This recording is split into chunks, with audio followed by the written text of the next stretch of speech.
Shri Rajaram inter college Tariyari क्राकर Jaunpur में समस्त छात्राओं, आपका ऑनलाइन कक्षा में आपका स्वागत। कक्षा 12 विषय हिंदी, आबलिक सामान्य हिंदी, अध्याय 3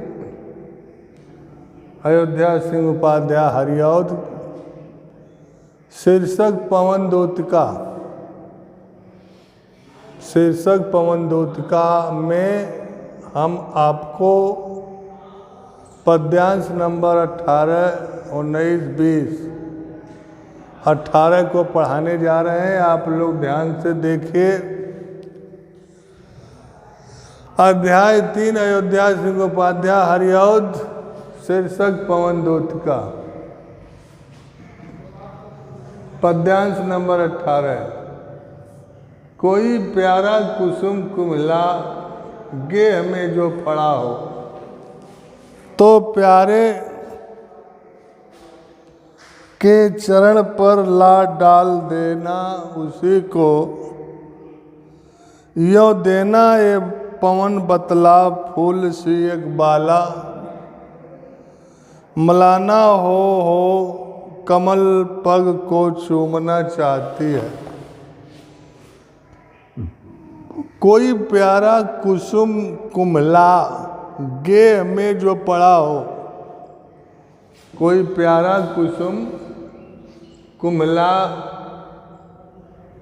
गेह में जो पड़ा हो, तो प्यारे के चरण पर ला डाल देना उसी को। यूँ देना ये पवन बतला फूल सी एक बाला। मलाना हो कमल पग को चूमना चाहती। तो प्रस्तुत पद्यांश का संदर्भ होगा। प्रस्तुत पद्यांश द्विवेदी युग के प्रतिनिधि कवि अयोध्या सिंह उपाध्याय हरिऔध द्वारा विरचित पवन दूतिका नामक शीर्षक से लिया गया है। प्रस्तुत संदर्भ द्विवेदी युग के प्रतिनिधि कवि अयोध्या सिंह उपाध्याय हरिऔध द्वारा विरचित पवन दूतिका नामक शीर्षक से लिया गया है। प्रस्तुत प्रसंग राधा पवन से कहती है। बिरहिणी राधा पवन के माध्यम से अपने प्रियतम श्री कृष्ण के पास संदेश भेजती हुई कहती है, हे पवन, कुसुम माने पुष्प, कुमिला माने मुरझाया हुआ, गेह मीन्स घर, चरण मीन्स पैर। तो हे पवन, कोई यदि प्यारा सा कुम्हलाया हुआ मुरझाया हुआ पुष्प फूल जो घर में पड़ा हो, जहाँ मेरे प्रीतम श्री कृष्ण अपने घर में बैठे हों, हे पवन, तू खिड़की, झरोखों या दरवाजों, रोशनदान के माध्यम से घर में जाना तो देखना उस घर में कोई प्यारा सा कुम्हलाया हुआ मुरझाया हुआ पुष्प जो घर में पड़ा हो,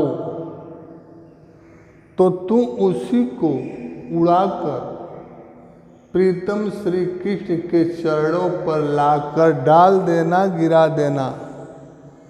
तो उस मुरझाए हुए, कुम्हलाए हुए, सूखे हुए पुष्प को उड़ाकर तू लाकर प्यारे के प्रीतम श्री कृष्ण के चरणों पर डाल देना।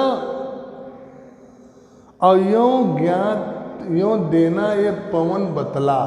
हे पवन, इस प्रकार तू उन्हें ज्ञात करा देना बतला देना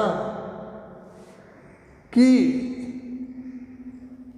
एक वियोगिनी बाला, वियोगिनी राधा, इस फूल सी एक बाला, इस मुरझाए हुए पुष्प के समान तुम्हारे वियोग में, तुम्हारे विरह में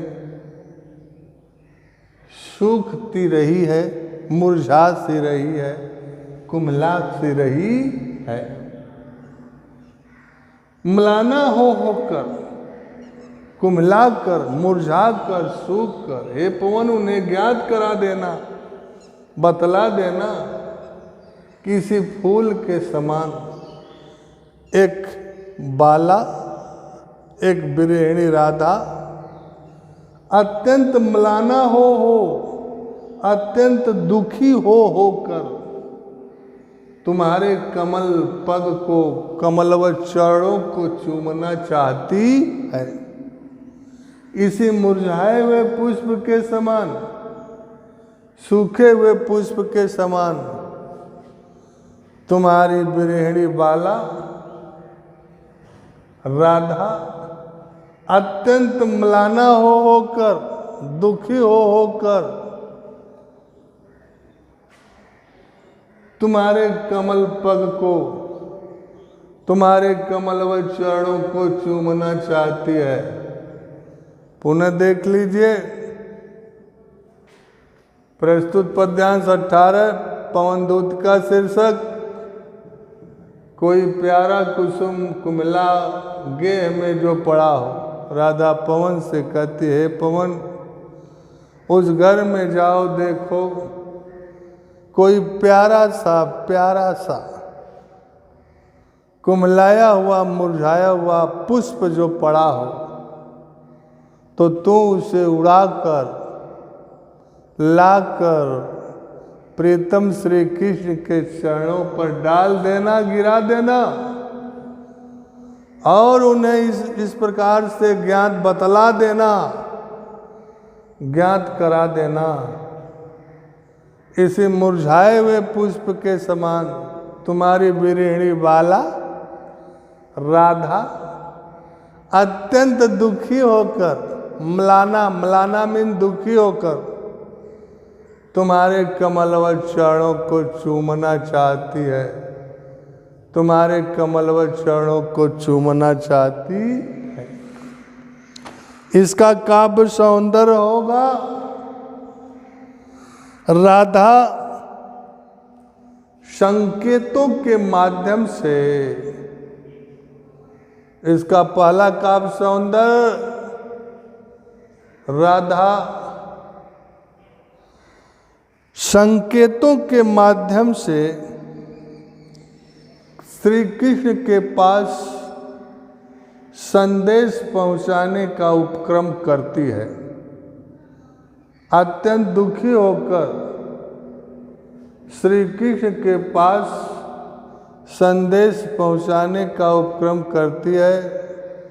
नंबर 2, भाषा खड़ी बोली, रस वियोग श्रृंगार, अलंकार उपमा, शब्द शक्ति, अभिधा एवं लक्षणा दोनों,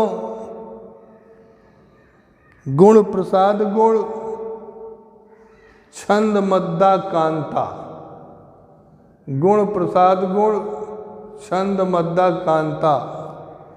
राधा पुनः देख लो काव्य सौंदर्य, राधा संकेतों के माध्यम से श्री कृष्ण के पास अपना संदेश पहुंचाने का उपक्रम करती है। नंबर 2, भाषा खड़ी बोली, अलंकार उपमा अलंकार।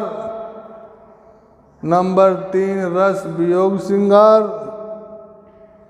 नंबर 5, शब्द शक्ति अभिधा एवं लक्षणा दोनों, गुण प्रसाद गुण, छंद मद्दा कांता। पद्यांश नंबर 19 को जरा देखिए। जो प्यारे मंजू उपवन या वाटिका में खड़े हों, छिद्रों में जा क्वणित करना बेणुसा कीचकों को, यों होएंगी सूरत उनको सर्व गोपांगना की, जो है बंसी श्रवण रुचि से दीर्घ उत्कंठ होती। पद्यांश नंबर 19। जो प्यारे मंजू उपवन या वाटिका में खड़े हों, छिद्रों में जा क्वणित करना बेणुसा कीचकों को, यों होएंगी सूरत उनको सर्व गोपांगना की, जो है बंसी श्रवण रुचि से दीर्घ उत्कंठ होती। प्रस्तुत पद्यांश अध्याय 3 अयोध्या सिंह उपाध्याय हरिऔध द्वारा पवन दूतिका शीर्षक से लिया गया है। पवन दूतिका नामक शीर्षक से लिया गया है। संदर्भ प्रस्तुत पद्यांश द्विवेदी युग के प्रतिनिधि कवि अयोध्या सिंह उपाध्याय हरिऔध द्वारा विरचित पवन दूतिका नामक शीर्षक से लिया गया है। प्रसंग राधा पुनः अपनी वीर व्यथा को व्यक्त करती हुई पवन के माध्यम से अपने प्रीतम श्री कृष्ण के पास संदेश भेजती हुई कहती है। राधा पुनः वायु से कहती है कि हे वायु, हे पवन। व्याख्या। जो प्यारे मंजू उपवन या वाटिका में खड़े हों, हे पवन वहाँ जाओ, देखो वृंदावन में, मथुरा में मेरे प्रीतम किसी उपवन या वाटिका में खड़े हों। पहली लाइन, जो प्यारे मंजू उपवन या वाटिका में खड़े हों, हे पवन वहाँ जाओ, देखो हमारे प्रीतम किसी उपवन या वाटिका में खड़े हों, तो तू छिद्रों में क्वणित करना बेणुसा कीचकों। बेणु मीन्स बंसी, क्वणित, क्वणित माने ध्वनित, ध्वनित माने बजाना, उसे ध्वनित कर देना, बजा देना। बेणु मीन्स बंसी। कीचकों, कीचकों माने बांसों, बांस, बांस। छिद्रों माने छिद्रों में। राधा पवन से पुनः कहती है, हे पवन, जो मेरे प्रीतम किसी उपवन या वाटिका में खड़े हों, तो तू बांसों के छिद्रों में घुसकर, तुम तो वायु हो न, हवा हो न, हवा से सब कुछ चलता है। जब बंसी बजती हो, चाहे कोई आवाज हो निकलती हो, बिना वायु से कोई नहीं होता है। तो हे पवन, मेरे प्रीतम किसी उपवन, मनोहर, मंजू माने मनोहर, मनोहर उपवन या वाटिका में खड़े हो, तो तू कीचकों, बांसों के छिद्रों में घुसकर बंसी के समान, बेणु माने बंसी, बंसी के समान बांसों के छिद्रों में घुसकर उसे बजाना, उसे ध्वनित कर देना, उसे क्वणित कर देना, उसे बजा देना। बांसों के छिद्रों में घुसकर बंसी के समान उसे ध्वनित कर देना, बजाना। तुम्हारे ऐसा करने से, बजाने से यों होएंगी सूरत उनको, ऐसा करने से उन्हें समस्त सर्व गोपांगना की, उन्हें जरूर सभी गोपिकाओं का स्मरण याद, सूरत माने याद, स्मरण, ऐसा तुम्हें बांसों के छिद्रों में घुसकर बजाने से, बंसी के समान ध्वनित करने से, बंसी की तरह बजाने से ये आवाज़ उनके कानों में जब पहुँचेगी तो उन्हें जरूर सभी गोपिकाओं की, ब्रजंगनाओं की याद हो आएगी, याद हो आएगी, जो है बंसी श्रवण, जो तुम्हारी बंसी की धुन को,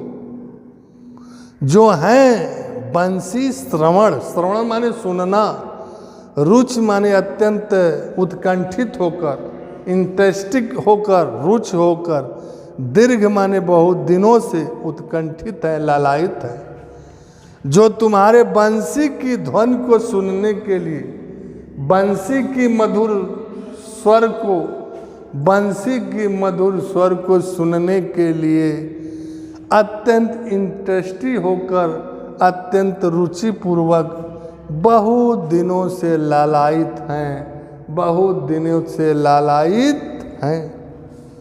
पुनः देख लीजिए प्रस्तुत पद्यांश द्विवेदी 19 नंबर, पद्यांश नंबर 19 पवन दूत का। जो मेरे प्रीतम किसी मनोहर उपवन या वाटिका में खड़े हो तो तू बांसों के छिद्रों में घुसकर उसे बंसी के समान, वेणु के समान उसे ध्वनित कर देना, उसे बजा देना।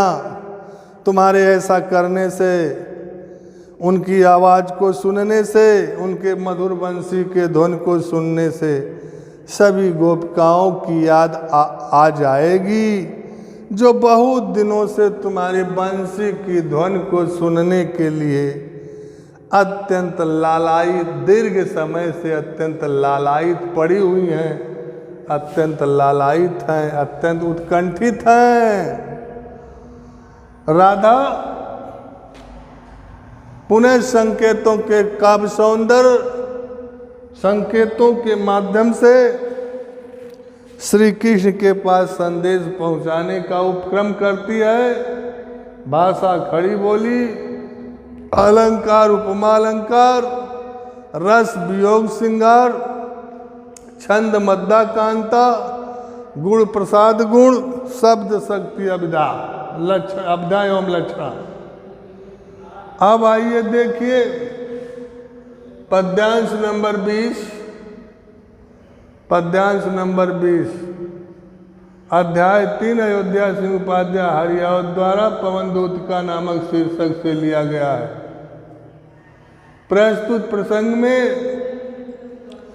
राधा पवन से कहती है, अपनी वीरव्यता को व्यक्त करती हुई राधा पवन से कहती है, हे पवन लाके फूले कमल दल को, हे पवन तू कोई खिले हुए कमल के फूल को, लाके फूले कमल दल को, तू कोई खिले हुए कमल के पुष्प के समूह को